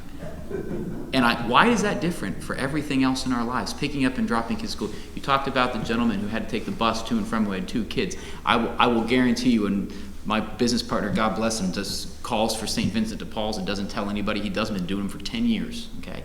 And he visits these families, and he can tell you every single time we talk about it, it's the same thing. Where's the mom or where's the dad? Every time. And I think if you ask yourselves, it doesn't mean every kid's going to end up perfect, but I can guarantee you their chances of falling into the things that our society's spent so much time fighting about fixing would never need to be fixed at the level they need to be fixed at if that kid went home every day and knew he was loved or she was loved and was cared for by whoever those 2 parents are. I think you could, I would endorse every single constitutional program to make that happen. And I would vote for anybody, Democrat or Republican, who spoke like that and just talked about the family and how much that home can change the trajectory of not only the kids' lives, but the parents' lives too. Health outcomes, everything is tied to the family. Everything is tied to that unit family.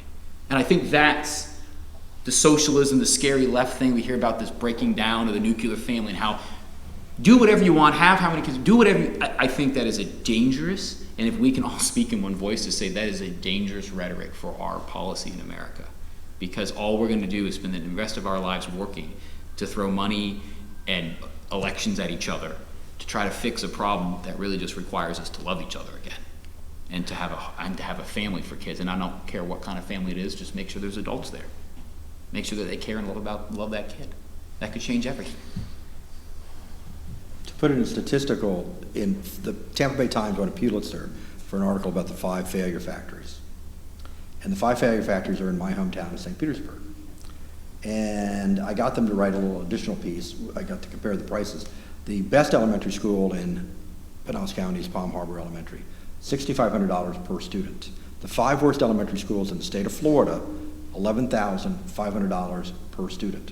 So obviously, right off the bat, that's more money than the teachers union or anybody had ever wanted to spend per pupil. That would put us, at New York levels. So money was not the problem. Those 5 schools had the highest rate of fatherlessness of any schools in the state. And I brought that up, and I have an African-American legislator I work with, and we were attacked as being racist. And 2 years later, we need mentors. That was the whole purpose. You got to identify the problem.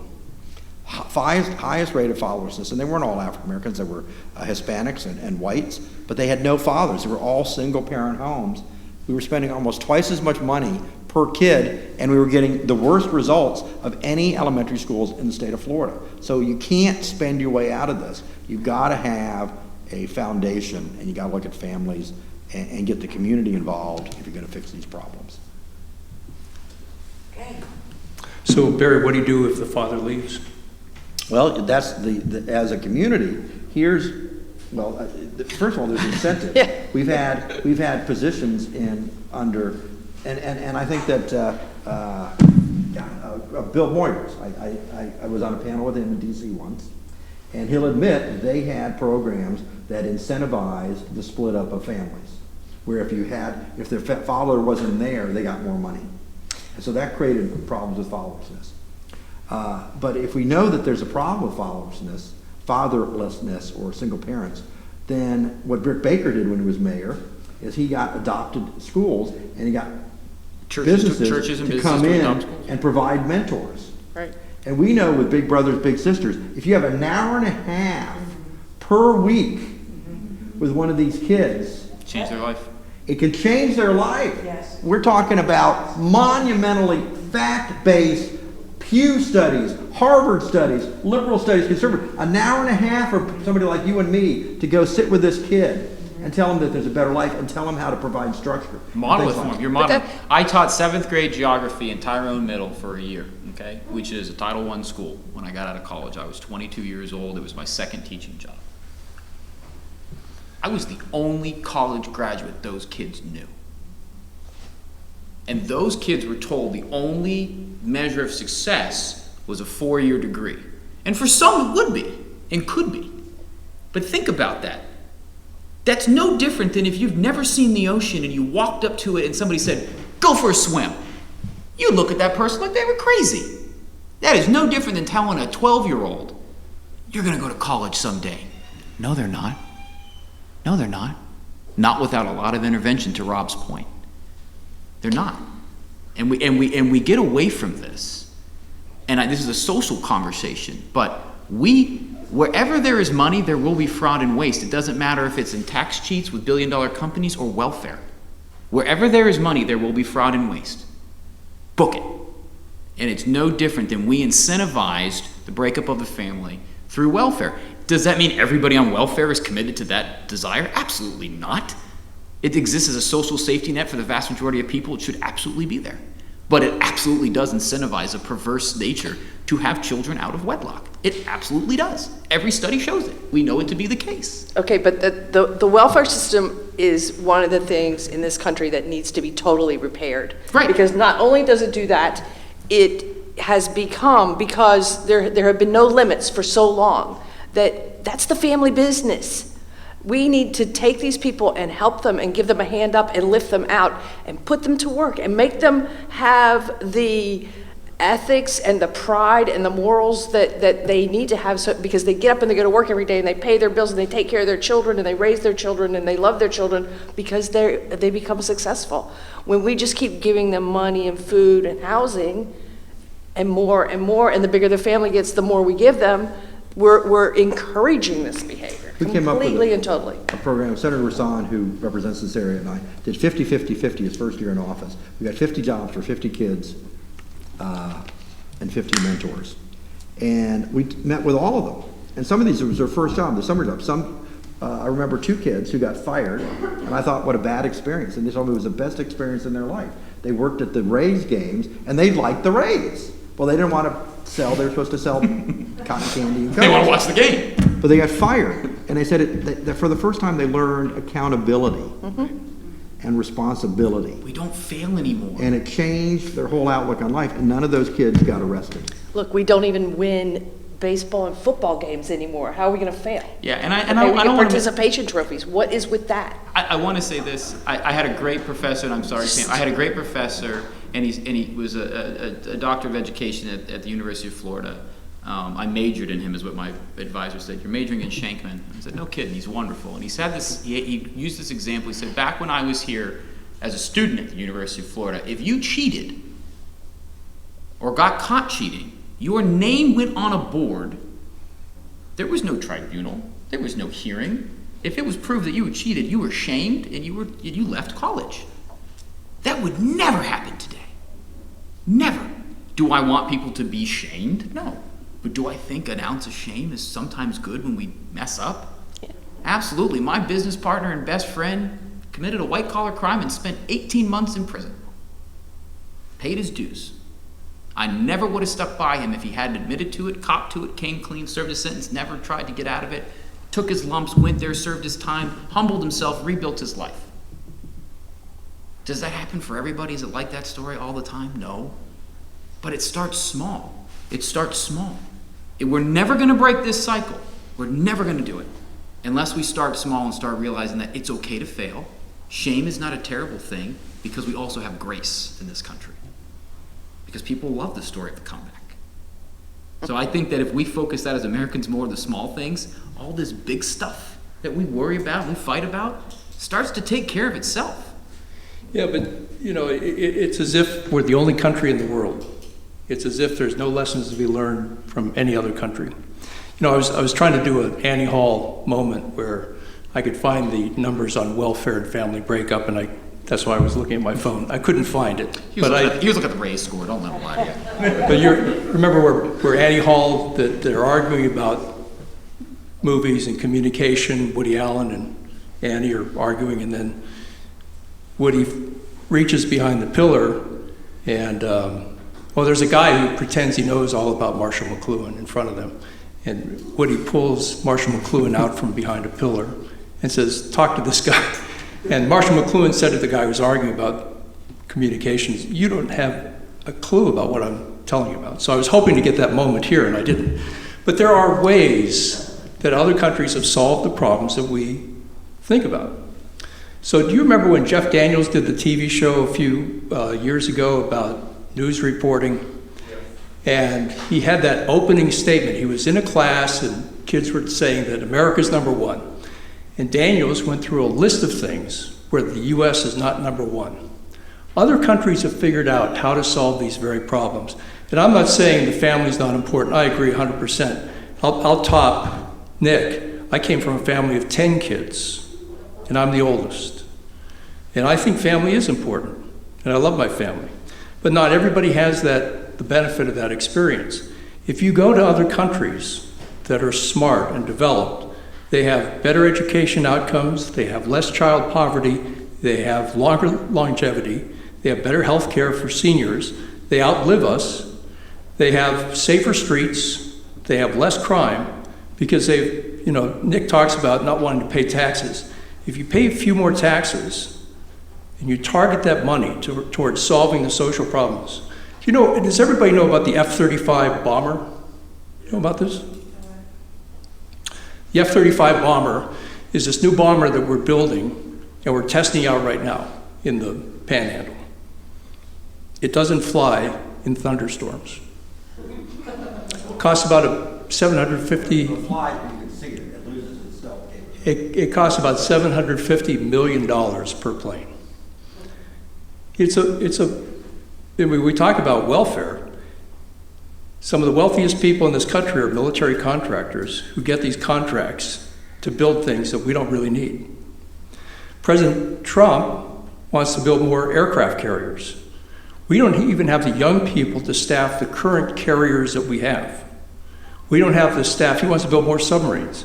We don't have the young people to staff that. So when we think about other countries, we shouldn't always say America's number one, because if you look at homelessness, I was in London and Paris about 10 years ago.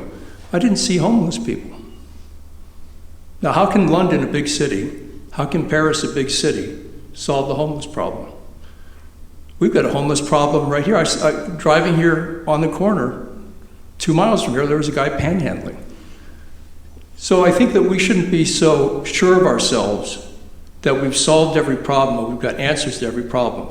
Sometimes we can look outside our country and see if people have solved the child abuse problem or see if people have solved the healthcare problem. And we should be willing, as a country, humble enough to say, yeah, maybe Sweden or Denmark has the answer. And I don't think we're humble enough yet. And I think we waste an incredible amount of money on things that we don't need. I'm going to have to interject, because this lady has been very patient in the back. No, that's okay. We have another question. Actually, it's interesting that we lived in Germany for about 6 years, and we're constantly drawing comparisons to like Europe, and exactly that, education, poverty. But my husband carries in his phone the clip of that piece from Newsroom, and he'll show it to anybody who will watch it, because that's exactly right. But my question is, there is one issue in this election. Would you agree that offering free college education would help the situation that you're talking about, those young students, to incentivize them to go on to college? Free college tuition for everyone, or are we creating a standard? No, for everyone. No matter what? No Yes. standard? No standard? Mm-hmm. As long as they have the grades. So there is a standard? Yes, I'm sorry. Yeah. I just want to be clear, Yes. because, Mm-hmm. I want to be really clear about this. Mm-hmm. So I'm actually of the ilk, as a third generation educator, college educated myself, graduate school. I don't think college is for everybody. I think we send a terrible message. Can I just maybe rephrase and say, For those who want to go. Education beyond high school. Can it be, I mean, I'm asking sincerely, I want to know, can it be vocational, can it be apprenticeship, can it be certifications? It doesn't have to be just college. I think college is really poor job training. I think college should exist for a very specific sort of liberal arts grade, or if you're in a very specific mindset. But I think we are selling our kids a really terrible bill of goods. We're telling them that success is a 4-year degree by which you have to go into debt for and come out poorly trained, and all anybody ever cares about is your work experience. Does that mean college is bad? Absolutely not. But there are two things right now in this country that are completely unsustainable. Cost of college and education, cost of healthcare. And it doesn't mean that I have all the answers for them. That's just the way it is. They are triple digit increases year over year for the past 25 years. How is that possible? How do we get our hands around it? So what I would say is, do I think we should have a robust safety net, or some sort of free college or free post-secondary, whatever it may be? I'm all for that, but I would have a huge caveat that it is not the system we see today. And I am an acolyte of disruption, that I think we have so much information but so little common sense and ability by which to contextualize the history that is at our fingertips. I would like to see us give a broad look at how we can diffuse and bring down the cost of education, but also what are employers looking for? What do careers look like? What are we telling our kids? You will talk about other countries. They spend significant amounts of money in China, in Japan, and in the Asian countries giving diagnostic tests, and they brag about it. And they say, by the age 7, with 92% accuracy, we can tell you what that kid's gonna be within a range. I don't necessarily adhere to that, but I think the point that they are putting out there is they let people self-select into their preferences for their educational purposes. And I think that's a good thing we should do in this country. We look down at our noses about guys, I call them chuck in a truck, the guys who've got the work truck out front, and they own their own small business, and they're doing their own invoicing, and they learn themselves, or they maybe went to an apprentice school. I want to see that push. I want to see college push, and I want to see everything in between push. And I want us to tell our kids, you want to be successful and have a great life? You don't have to go to college, but you got to do something after the 4 years of high school. It can't just be fall out of high school, oh, you didn't get into college, tough tarts, I guess you're going to go to the, you sort of serve up any type of other post-high school education as not good enough or successful. Bull-larky. I look at that and say, you gotta go to anything after. I would wholly support. I would love that funding. Could you tell us what Germany does for training workers who decide not to go to college? Yes, they have secondary education schools where you can learn a trade. You can go into the arts. You can go to art school for several years. And you can free, earn a right? degree there. And you can get a master's degree free.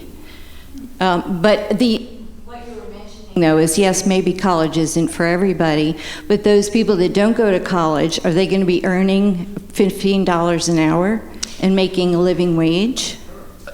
More than that. At this point, the trades are making more than Way more. most of the college graduates in this country. And I mean, I have 3 daughters that just finished college, and I know what that burden is. So, and I will tell you that a lot of their friends can't find jobs with their college degrees, particularly in this economy today. But when you look at the trades, the plumbers, the guys that are selling air conditioners and installing them, electricians, those people are making more money than $15 an hour, I can tell you, a lot more. And they're also making more than a lot of the kids that have been out of college for 3 and 4 years. And they don't have $150,000 in debt like most of the college students coming out of college today. Yes, and I would endorse that, and I think it's great, and you couldn't get me there fast enough to make our kids. They should rush out of high school and go, the world is my oyster, and I'm going to learn something that's going to make me a productive citizen, not the $15 an hour wage. I'm talking the guys that I went to high school with, the ones who didn't go to college, maybe they went to a little bit of junior college, learned a trade. Well, by the time I got done setting my family, and I'm in debt. They got bigger houses than me. They didn't get a 4-year degree. They're doing so much better than I was. And they got kids, and they got boats, and they take vacations, and they say, this was great. And you know what? I want more of that for our young people. I just left a former NFL football player who went to college at a great university, graduated, and I did a film video for one of Nick's clients that he'll be getting tonight. He has a college degree, and he was high profile. He made $8 million in the NFL, spent it all. We got him because I took one of his friends, Robert Blackman, to meet the AFL-CIO, and he's all into the apprentice program. We have this football player now is a welder, and he's going on a job. He's making $60 an hour, doing whatever. So he's happy as a clam. He's not utilizing anything of the football from the college, but he's a welder, and he can go anywhere in the country. I think one of the bigger problems is the education we're giving them before they get out of high school. These kids don't learn how to balance a checkbook, how to run a household, how to do any of the practical skills. There's no home ec anymore. There's no sewing classes. There's no shop classes anymore. They don't learn any of that. So they've never been exposed to any of that. We also need to educate them in all the career possibilities. And whether it's a doctor, a dentist, a lawyer, a welder, an electrician, a plumber, all the opportunities that are available to them, and we fail our students by not doing that. Yep. Yeah, I guess I was really addressing those kids who do want to go to college and just cannot because of affordability. It's just never going to happen for them. How has Those college are the gotten so kids. expensive is the question, okay? The difference when I went to college and when my kids went to college is insane. And I know, I have a good friend who writes college textbooks. Do you know what they charge kids for textbooks? You pay hundreds of dollars for a textbook. It's ridiculous.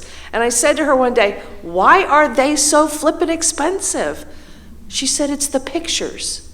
And I said, don't put any pictures in them. She goes, they won't read them. Kids today won't read them without the pictures. We have to pay so much money to put the pictures in the textbooks. That's what makes them expensive. This is insane. It's crazy. This is our 2-minute warning. You know what? If you want to look at the first places to cut in university education, go look at the amount of staff right now. I did this with my good friend Senator Brandis and looked at. It is unbelievable the amount of non-instructional six-figure salaries that exist at major universities. I mean, you've got layer upon layer. They don't fix problems. We just add another person. We just hire somebody new. We just layer over that person. We don't want to fire that person. We just layer over that person. We need a new diversity studies. Just layer over that person. It is out of control. It's unsustainable, and things that are unsustainable tend to stop, and they're gonna stop whether we fix them or not. Higher education in this country is a ticking time bomb of debt and poor outcomes. Not for everybody, but it has ballooned to the point where it's unsustainable. And healthcare that Rob mentioned is unsustainable. Barry's going to get the last word. So I want to kind of defend. Some people, I like everything everybody said. These are my friends. America's healthcare system is so complex because America saved civilization. In the 1940s, we saved the world. Europe started from scratch. Our healthcare system is a product of, because we had a president that I think is one of the top 3 of all time, Franklin Roosevelt, capped wages. And so the only way you could compete for labor was to add benefits, and benefits for healthcare weren't taxed. And so our healthcare system developed differently than Europe, which started in rubble. And so when we look at those, I think it's a false comparison, because then we developed a whole finance system that they didn't have. So if we went to single payer, things like that, we can't factor in things like that. So it's much more complex. But also, we look at these European countries, and I actually interviewed an Oxford scholar from Sweden, and he is a member of the Liberal Parliament. And he said, his country, when it got to 15% non-blonde, blue-eyed Swedes, all of a sudden, we don't want any more immigrants. The most liberal party there has capped immigration. And they're revolting against their safety net because these immigrants cost more money. So a lot of these countries that we talk about in Europe are very homogenous, but they're small. America's the 3rd highest population in the world, 340 million people. These other countries have the economies of Pinellas County and the populations of Tampa Bay. I think it's a false comparison, and like we saw in Sweden, as soon as they got to 1 out of 8 non-homogenous people, they started to have problems. And they have problems, and they're shipping Syrians back home. You're Syrian, you get $30,000 to go start your own business. But the fact is, every single party in Sweden now doesn't want more immigrants. The most liberal and the most conservative. And the Liberal Party policy is what it was, the Conservative Party was 20 years ago. that is the conclusion to what I think has been a really fascinating evening. So, Thank you.